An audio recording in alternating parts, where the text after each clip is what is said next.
Good evening, dear listener, and welcome to a story that has charmed generations with its gentle warnings and timeless mischief.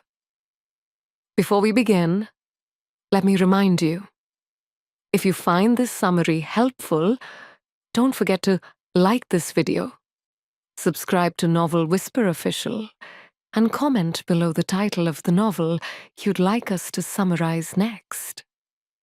We'll make it happen soon. Now let us step softly into a world that feels both familiar and enchanted.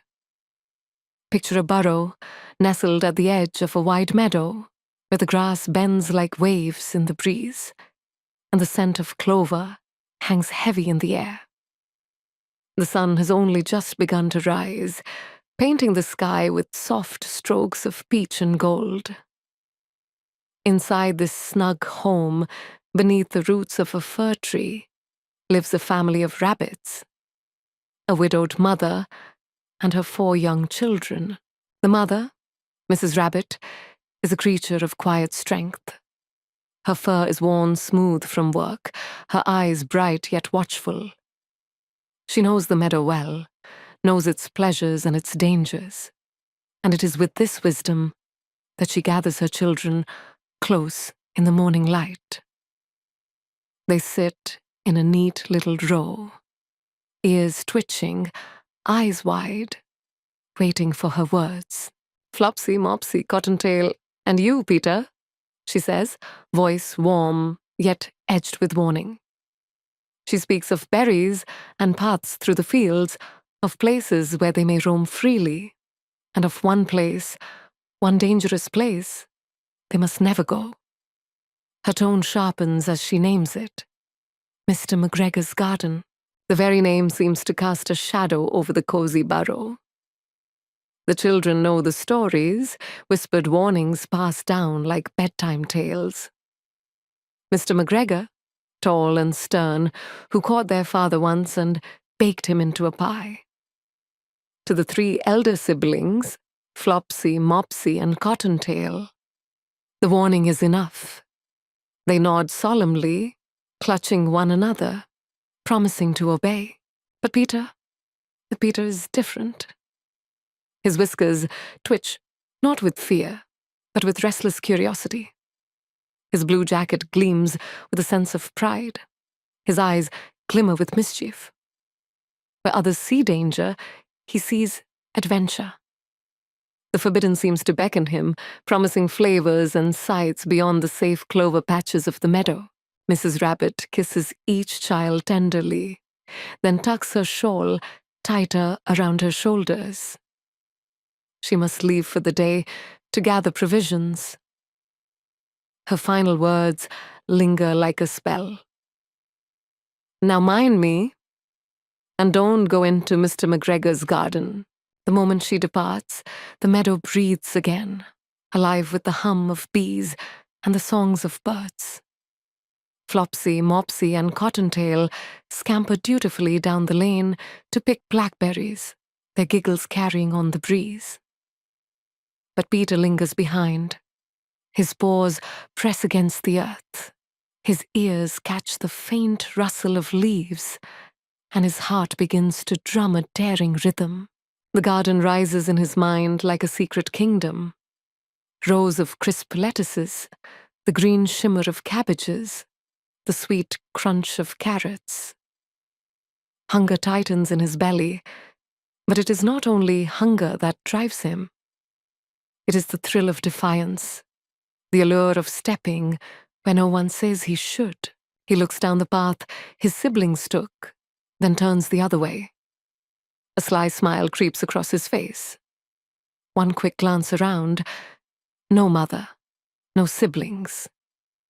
And he is gone, paws pattering softly as he slips through the tall grass toward the looming gate that marks the border of forbidden ground. The air grows heavier near the fence. The meadow's carefree music seems to hush, as though the world itself holds its breath. The gate stands before him, old wood and iron, its bars narrow enough for a small rabbit to slip through. On the other side lies a paradise of green abundance. Peter hesitates only for a heartbeat. The memory of his mother's stern voice flickers in his mind, but it is drowned by the whisper of cabbages in the wind, by the imagined taste of parsley crisp between his teeth. With a quick wriggle and a bold leap, he pushes through the bars and lands softly in the forbidden kingdom. The world inside the garden is unlike anything Peter has ever seen. Rows upon rows of vegetables stretch before him like endless treasure. Dew clings to every leaf, sparkling in the morning sun, and the air is thick with the earthy scent of soil and the sweet perfume of herbs. To Peter, it feels like stepping into a secret feast, prepared only for him. He hops lightly onto the nearest row, nose twitching at the sight of lettuce leaves, broad and green, shimmering with droplets. Without a second thought, he tugs at one, the crisp snap filling the silence as he devours it greedily. The taste is cool and fresh, the kind of flavor no blackberry bush could match. His hunger stirs faster than his paws can pull. Carrots, lined in neat earthy beds, catch his eye next. He digs one out with little effort, brushing the dirt with his paws, then crunches into it with sharp delight. The sweetness spreads across his tongue, filling him with reckless joy. The danger of this place seems far away, a distant story told by a cautious mother. Here, everything feels alive with promise. Peter wanders deeper, sampling cabbages and beans, parsley and radishes, his small belly swelling with every bite. He pauses only to lick his whiskers clean, ears perked for the faintest sound, but all is quiet, save for the rustle of leaves. The morning light filters down through climbing pea plants, painting dappled shadows that dance across his blue jacket. But in the silence, a prickle of unease creeps at the edges of his joy. The garden, once inviting, now feels too large, too still. The paths twist in ways he doesn't quite remember. The fences and hedges loom taller, hemming him in. He chews more slowly, ears flicking at every creak of wood or snap of twig. Then comes the sound that shatters the calm, the heavy thud of boots upon soil. Peter's ears stiffen, his body freezing mid-bite. He turns slowly, and there, towering above the bean poles, is the figure he has heard of all his life. Mr. McGregor. His face is ruddy with exertion, his eyes sharp as flint, and in his hand glints the handle of a rake. He looms like a giant over the rows of green, his shadow stretching long and dark across the earth. For Peter, the stories come crashing back in a single breath. The pie, the warning, the danger he chose to ignore. Mr. McGregor shouts, his voice booming through the garden. And in an instant, the paradise of vegetables becomes a trap. The neat rows close in around Peter as the man lunges forward, rake sweeping down like a scythe. Panic seizes Peter. His full belly feels heavy, slowing him as he scrambles over a row of radishes, scattering leaves in every direction. His heart hammers like a drum, each beat louder than the last. The world that moments ago was a feast has become a battlefield, and he, a small and trembling trespasser, is caught within it. The chase has begun. Peter's paws slap against the soil, scattering clumps of earth as he bolts down a narrow row. The air is no longer sweet with parsley or carrot tops, but sharp with the scent of fear. Behind him comes the pounding rhythm of boots, closer, heavier, relentless. Mr. McGregor's angry cry carries over the cabbages, echoing in Peter's ears like a storm. He darts left, his whiskers brushing damp leaves, and plunges into a bed of lettuces. Their broad leaves fold around him, momentarily hiding his small body in a sea of green. For a heartbeat, he dares to breathe. But the illusion of safety shatters when a rake slams into the soil nearby, the ground trembling beneath the blow. Dirt sprays his fur, and Peter leaps forward with a squeal, tumbling over a row of beans. Everywhere he turns, the garden seems alive with dangers. A flower pot topples as he brushes past, clattering to the ground and rolling across the path. The noise rings out like a bell, giving away his position. Peter races on, lungs burning, ears slicked back against the rush of wind. He hears the scrape of metal, the hiss of weeds being torn apart by heavy boots, the furious growl of a man whose patience has long since worn thin. Peter crashes into a row of carrots he had so recently feasted upon. The tops sway violently as he barrels through, his mind frantic with thoughts of escape. But his full belly weighs him down, slowing his leaps, turning every dash into a stumble. His small blue jacket snags on brambles and fence wires, catching him like tiny hands, trying to hold him still. He wriggles free, but the delay costs him.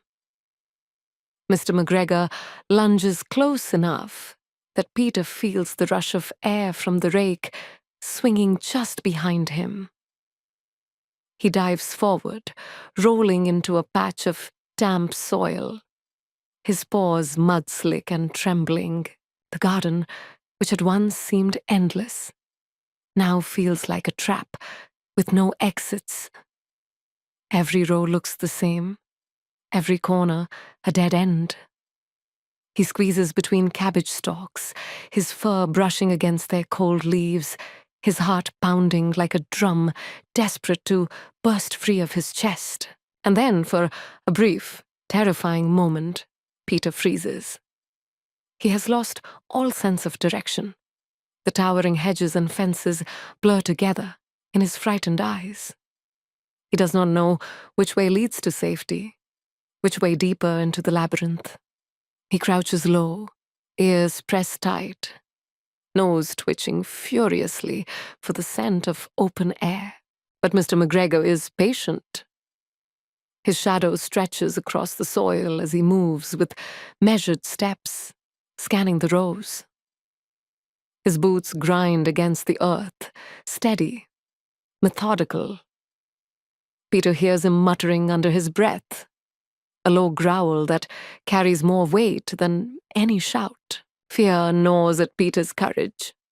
His throat tightens, his belly aches with more than just food, and every instinct screams for him to hide. He pushes himself into the nearest cover, thick parsley leaves, trembling as he curls in tight. The world around him grows muffled, the air heavy and damp, his breath shallow and rapid. But safety is fleeting. A sudden movement above, the shadow of the rake sweeping past, sends Peter bolting again, his body springing forward without thought. He bursts into the open, soil spraying behind him, ears flying back in the rush of wind. The chase is no longer a game.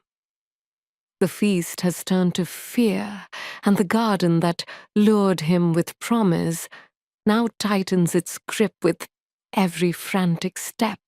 Peter darts down a winding path, his paws slipping in the damp soil as he rounds a corner. Behind him, the thunder of boots crashes through the garden rows, steady and merciless. The world narrows to a blur of green walls and trembling shadows. His breath comes in ragged bursts, each inhale stinging his chest. The air is alive with noise, the clatter of pots toppling, the crash of tools flung aside, Mr. McGregor's shouts, deep and furious, calling after the intruder who dares defy him. To Peter, each sound is a hammer striking fear into his bones. His ears ring with it, his heart a drum keeping pace with the chaos. He scurries past a bed of onions, their tall stalks whipping at his face. He dives under a row of cabbages, brushing against their heavy, round bodies. The smell of crushed leaves fills his nose. But there is no time to savor it, no time to hide. A rake sweeps the earth just behind him, scraping the ground where he had crouched only a heartbeat before. Peter leaps, his small body arching through the air, and lands on a narrow path lined with pots of geraniums. The pots rattle as he collides with them, one tipping and tumbling to the ground. The shatter of clay explodes like thunder. He stumbles, but recovers, bounding onward, ears pressed flat, fur bristling with panic. The chase grows tighter, louder. Mr. McGregor's shadow looms larger each time Peter risks a glance behind him. His wide boots slap against the soil with a dreadful rhythm, a predator's cadence. The garden, once sprawling and lush, now feels like a maze designed to trap him. Peter squeezes between two gooseberry bushes, thorns scratching his fur. For a moment, he's hidden. He presses low, his breath quick and shallow, hoping desperately the man will pass by. But the thorny branches snag at his jacket, tugging and clinging. He writhes, desperate to pull free, the fabric tightening like a trap around his small body. The rake thrusts into the bush, shaking leaves and scattering dust. Peter yelps, twisting violently. The seam of his jacket rips, freeing him at last. He bursts out the other side, jacket torn and flapping, fur ruffled and wild. His chest heaves, every breath scraping his throat raw. He barrels through a patch of tall grass and bursts into the open, only to find himself at another dead end. A wooden fence looms high above him, far too tall to climb. His eyes widen with despair. For a moment, he is frozen, a small trembling figure in the shadow of the wall. Then behind him, the ground shakes with heavy footsteps. Mr. McGregor is near. Peter can feel the man's presence before he hears the rake scraping along the soil. He turns, panic sparking through him like fire, and bolts down another row, weaving and stumbling, mindless with fear. The garden has become a battlefield of noise and motion. Pots clattering, leaves tearing, boots pounding, a rake swinging. And Peter, small and breathless, is caught in the middle of it all, his every instinct screaming to keep running. Peter plunges deeper into the rows, but the longer he runs, the more the garden feels like a twisting labyrinth with no end. Every turn seems to lead him back where he began, every corner closing in tighter than the last.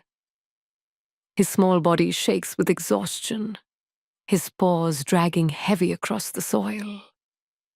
The taste of carrots and parsley still lingers bitterly on his tongue, no longer a joy, but a weight that slows him down.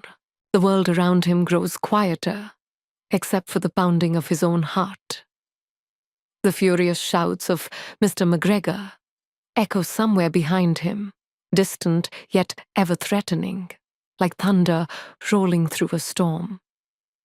Peter stumbles into a patch of weeds, crouching low, his chest rising and falling with shallow gasps. The weeds tower above him, their stems thick and tangled, and for the first time since entering the garden, he is hidden. He presses himself close to the earth, ears twitching, nose trembling, every muscle taut. He dares not move. The smell of damp earth fills his lungs. Somewhere nearby, a bee hums lazily between blossoms, indifferent to his terror. Peter's mind races as he tries to remember the way out. The gate, the small opening in the fence. Where had it gone? He pictures the meadow, his sisters, his mother's watchful eyes. The memory is both comforting and painful, a reminder of how far he has strayed. His eyes glisten as fear seeps into every corner of him. He is lost, truly lost. The garden, once a playground of abundance, has transformed into a maze of shadows and towering stalks. He cannot tell which way leads to freedom and which way deeper into the trap. Then the stillness shatters. A sudden rustle of leaves. A heavy footstep, closer now. Mr. McGregor's shadow sweeps across the ground, blotting out the sunlight. Peter presses lower, his whiskers brushing the soil. The rake scrapes the earth nearby, a sound sharp as claws against stone. For a moment, time holds its breath. Peter squeezes his eyes shut, praying the man will pass him by. His small body trembles uncontrollably, his ears press tight against his head. The smell of iron and earth grows stronger, mingling with the man's scent. Harsh, sweaty, unmistakable. But fate grants him a moment's mercy. Mr. McGregor turns away, muttering to himself, his boots crunching in another direction. The sound fades, the shadow lifts, and Peter dares to open his eyes. Relief surges through him, warm but fleeting. He knows the danger is not gone, only delayed. He crawls out from the weeds, his paws brushing silently over the soil, and slips into another row. His body is weak, his limbs heavy, but he pushes forward, desperate to find the gate. Each step is a battle against fear, against fatigue, against the memory of his mother's warning echoing in his ears. The garden stretches endlessly before him, every row a mirror of the last. But Peter cannot stop. To stop is to surrender. And surrender means never seeing home again. Peter stumbles onward, his fur damp with sweat, his paws streaked with mud. The sun climbs higher, warming the garden, but for him, it feels like no comfort. Every corner hides another threat. Every row is a puzzle. His breath comes in short bursts, and his heart thuds so loudly, he fears it might give him away. He darts into a narrow passage, lined with gooseberry bushes, their thorny branches reaching out like claws. For a moment, he feels safer, hidden among the dense leaves. But his relief is short-lived.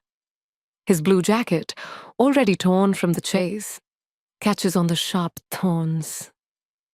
He wriggles and pulls, but the fabric holds fast. Panic surges. He tugs harder, his small body twisting desperately. The more he struggles, the tighter the thorns seem to grip, pulling him back, trapping him in their cruel embrace. His heart pounds wildly as he imagines Mr. McGregor's shadow falling across him, the rake sweeping down to end it all. And then, as though summoned by fear itself, the man appears at the other end of the row. His boots sink into the soil with each heavy step. His eyes narrow, his face set with grim determination. He sees the rabbit caught in the thorns, writhing and squealing, and he quickens his pace. Peter lets out a cry, high and desperate, tugging with every ounce of strength left in him. At last, with a rip of fabric, he breaks free, leaving his little jacket behind in the grasp of the thorns. He darts away, bare-furred and trembling, the brush of air on his shoulders, both a relief and a reminder of his narrow escape. He does not stop. He scrambles toward a patch of long grass, hoping to vanish among the blades, but the garden offers no mercy. Ahead lies a watering can, overturned on its side. With no time to think, Peter dives into it, curling tight, hoping to hide from the giant who pursues him. Inside, it is damp and cold. The metallic smell stings his nose, and water drips onto his fur. His body shakes violently, pressed against the curved sides. Outside, Mr. McGregor's footsteps draw nearer, the shadow looming across the ground. A rake clatters as it is set aside, replaced by the rustle of hands searching through the plants. Peter holds his breath, every muscle taut as silence falls. Then a sudden shake. The can tips, rolling slightly under the man's touch. A drop of water splashes against Peter's nose, and he sneezes before he can stop himself. The sound betrays him. The can is lifted, tilted, and Peter bursts out in a panic, leaping past the man's boots. He hears the shout behind him, feels the rush of air as hands swipe through the space where he had been. He scrambles forward, paws flying over the soil, mindless with terror. Every escape feels narrower, every brush with danger closer. The garden no longer feels endless. It feels like it is closing in, a trap that will not let him go. Yet still he runs, driven by instinct, by the fierce will to survive, by the faint memory of home waiting somewhere beyond these walls. Peter bursts from the watering can, his fur slick and heavy, his whiskers dripping with cold water. Each step feels slower now, his body weary, his breath ragged. Yet fear drives him forward, keeping his paws moving even as they tremble beneath him. The garden seems endless. Rows upon rows, corners folding into corners. But somewhere ahead, beyond the chaos, lies freedom. He stumbles into a bed of parsley, its feathery leaves brushing against his damp fur. The scent, sharp and clean, fills his nose and seems to calm his trembling for just a moment. He nibbles without thinking, his body desperate for comfort after so much terror. The taste soothes him, the coolness easing his belly, but the relief is fleeting. He knows he cannot linger. His ears twitch, catching the sound of boots on gravel. Mr. McGregor is close, his shadow flickering across the leaves as he searches, methodical and relentless. Peter crouches low, his small frame pressed into the greenery, heart hammering like a drum. He dares not move, dares not breathe too loudly, every nerve straining for the chance to slip away unseen. A moment of stillness passes, then another. Slowly, cautiously, Peter edges toward the far end of the row. His paws sink softly into the soil, silent as falling petals.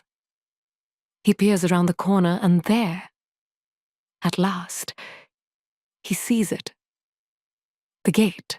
It stands at the far edge of the garden, small and narrow, its bars no more than a sliver of space. Beyond it lies the meadow, the open fields, the sunlight that feels like safety itself. His heart surges with hope, his body flooding with the strength of desperation.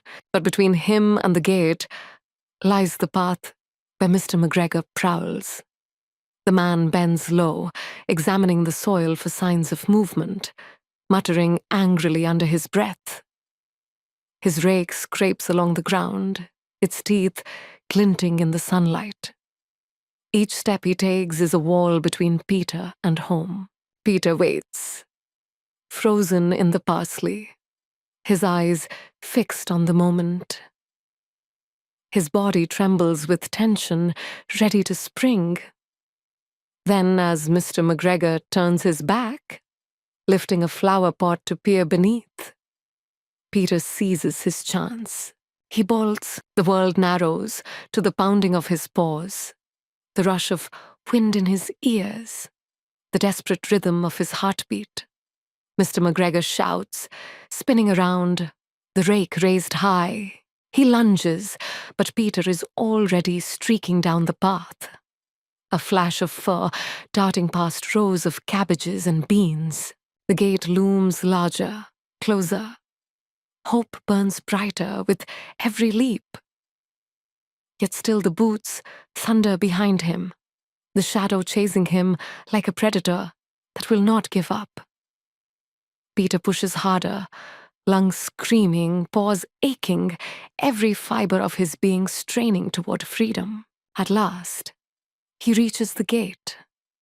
He dives, squeezing through the bars, just as the rake slams down behind him, rattling the wood with a violent clang. Peter tumbles into the grass beyond, rolling into the sunlight, heart racing with the thrill of survival. Behind him, Mr. McGregor's voice bellows one final shout, but the sound is already fading.